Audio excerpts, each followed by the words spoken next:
Fala galerinha, tudo bem? Sejam bem-vindos a mais uma aula do professor Pedro Turco. É um prazer estar aqui com vocês para a aula do nosso querido EJA, ok? Hoje nós vamos falar sobre isso daí, ó. Hoje nós vamos falar um pouco sobre os principais biomas brasileiros, né? Então nós vamos trabalhar aí todo o território brasileiro, tentando assistir de forma holística, de forma geral, todos os biomas que fazem parte aí da fauna e da flora brasileira, ok? Então observe, vejam, o território brasileiro ele é um território muito vasto, né? Muitos historiadores falam que o Brasil é um país continental, com cerca aí de 8,5 milhões de quilômetros quadrados, né? Então perceba, é muita coisa, né? E por conta dessa grandiosidade aqui tem uma variada característica natural, né? Quer dizer, o Brasil é um país com várias características naturais, tá? Então nós estamos falando aí de várias características em relação ao solo, em várias características em relação ao relevo, em várias características em relação à vegetação e várias características em relação à fauna, tá? O que isso nos mostra é que os biomas brasileiros é um conjunto, ou são conjuntos de ecossistemas. Então, dependendo da região no qual você vai, você encontra um tipo específico de bioma. Por quê? Porque o Brasil é um país continental, é um país de 8,5 milhões de metros quadrados, o que nos faz pensar em um conjunto variado de ecossistemas, e é sobre eles que nós vamos estudar na aula de hoje, tá bom? Então veja, ó. Veja, de acordo com o IBGE, né, o Instituto Brasileiro de Geografia e Estatística, né, então veja que de acordo com o IBGE, Instituto Brasileiro de Geografia e Estatística, nós temos aqui em torno de 6 grandes biomas, tá? A Amazônia, a famosa floresta amazônica, o Cerrado, o estado de Goiás está localizado aqui no miolo do Cerrado. A Mata Atlântica, que é uma região mais litorânea, né? A Mata Atlântica está muito próxima ao Oceano Atlântico. Está aí o nome Mata Atlântica. Os Pampas, que está muito vinculado às regiões sul do Brasil, tá? As regiões sul, Rio Grande do Sul, Paraná, parte de Santa Catarina. Caatinga, específico da região Nordeste, e o Pantanal, que é ali o bioma característico da região do Mato Grosso, tá? Então veja, o Brasil possui 6 grandes biomas, guardem isso, tá? O Brasil possui 6 grandes biomas. Vamos falar um por um desses biomas, né? O primeiro, a Amazônia, ou a famosa floresta amazônica, tá?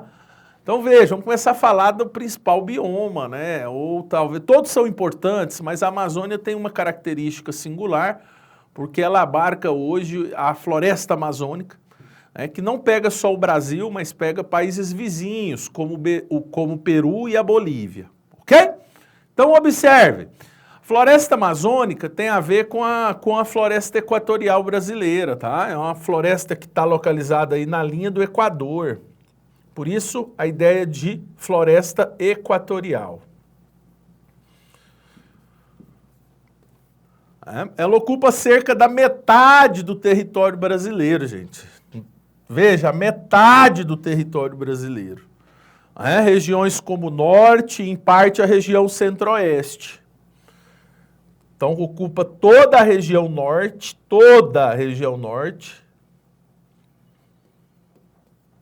e parte da região centro-oeste. Ela tem como característica a grande umidade, lá chove muito. Muita gente fala, floresta amazônica chove, professor Pedro, chove muito.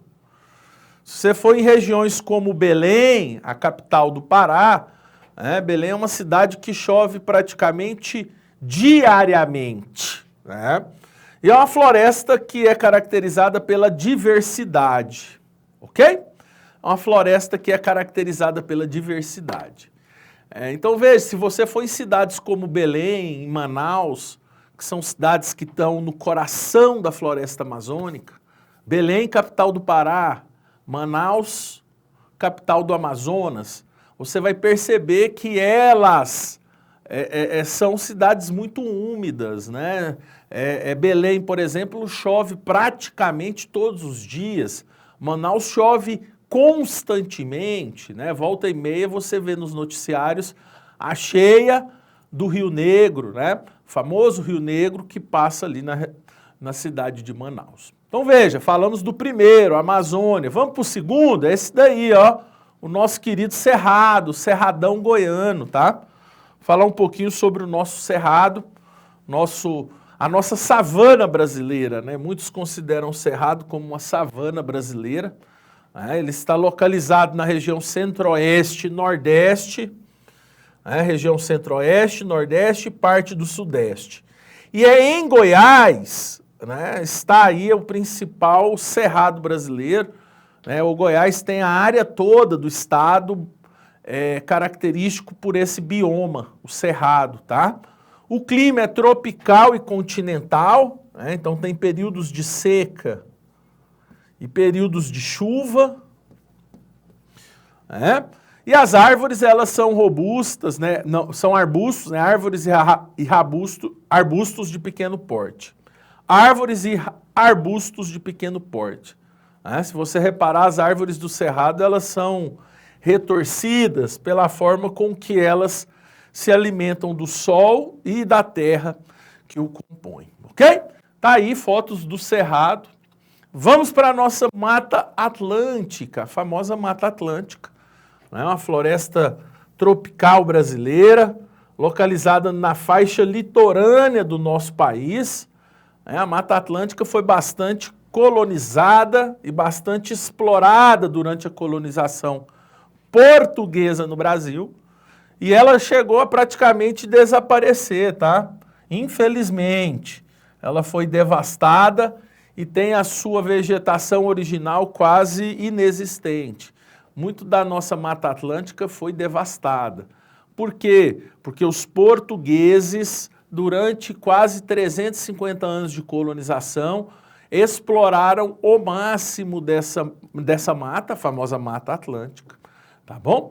E por conta dessa exploração, ora violenta, é que essa Mata Atlântica foi entrando em extinção, né? Hoje há uma tentativa de reerguer a Mata Atlântica, então existem parques nacionais de preservação da Mata Atlântica, ok? Tá aí uma foto, ó, a foto da Mata Atlântica brasileira. Isso aí é a cidade do Rio de Janeiro, banhado pela Mata Atlântica. Importante a gente salientar esses processos, né? Tá aí, ó, Rio de Janeiro. Aliás, é uma cidade maravilhosa, né? Muitos consideram a cidade maravilhosa, bonita por natureza. Tá aí a foto do Rio de Janeiro, ok? Veja, vamos falar da Caatinga. A Caatinga tem a ver aí com o sertão brasileiro, tá? A Caatinga tem a ver com o sertão brasileiro, ocupa cerca de 11% do território nacional. Trata-se da região mais seca do nosso país, é a região mais seca, gente. É o famoso clima tropical semiárido, né? O semiárido nordestino. Uma região muito seca, de difícil, difícil ocorrer chuvas. Né? O sertão nordestino, durante muito tempo, sofreu com a estiagem, né, que é o período de seca desse bioma que nós chamamos de Caatinga. Nome esquisito, mas nome interessante. Caatinga, ok? Vamos para o próximo. Aí, ó, a Caatinga. Deixa eu apagar aqui para vocês verem direitinho. Aqui a Caatinga, olha que interessante. Percebam a região do semiárido nordestino?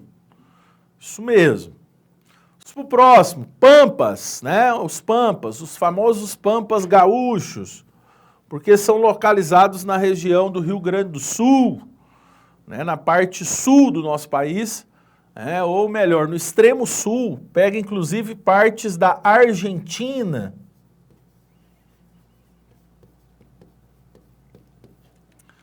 Tá aí os Pampas. Olha que imagem linda dos Pampas. Aliás, esse bioma pega parte do Rio Grande do Sul e adentra parte da Argentina e do Uruguai. São características aí pela sua pastagem e criação de gado, né? Se cria muito gado nas regiões dos Pampas. Aliás, é considerado os melhores gado, carnes bovinas, né, do mundo são da região dos Pampas, ok? Tá aí a foto. Isso.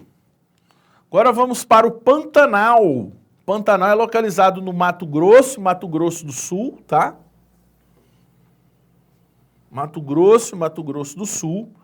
Lá é conhecido como uma planície inundável do país. Quer dizer, lá tem muita água, é uma planície sobre muita água e presença de muitos rios. Então a água do Pantanal alaga grande parte da planície da região, ok? Veja, a água do Pantanal alaga grande parte da planície da região. Uma foto do Pantanal, tá aí para vocês. E aqui uma foto dos biomas divididos por região. Então temos aí o bioma Amazônia, o bioma Cerrado, o bioma Caatinga, o bioma Pantanal, o bioma Mata Atlântica e lá embaixo, extremo sul do nosso país, o bioma Pampa. Ok? Queria alertar vocês sobre a necessidade de preservação e conservação ambiental desses biomas, tá? Então, atentar vocês pela preservação e conservação ambiental desses biomas, a sobrevivência de inúmeras espécies de plantas e animais, proteção de áreas naturais e a preservação da biodiversidade dos ecossistemas saudáveis. Né? Então, nós temos aí que preservar o nosso meio ambiente, ok? Preservar o nosso meio ambiente, ok? Vamos para a nossa atividade da aula de hoje? Observem, hoje vocês irão lá na página 66 e 67, questões 1, 2, 3, 4, 5 e 6, tá? Vocês vão fazer as questões 1, 2, 3, 4, 5 e 6 da página 66 e 67, da nossa atividade de verificação da aprendizagem 2. Vocês vão fazer e o vídeo de correção dessas atividades será na próxima aula, ou seja, no próximo vídeo. No mais, um forte abraço para todos vocês. Valeu!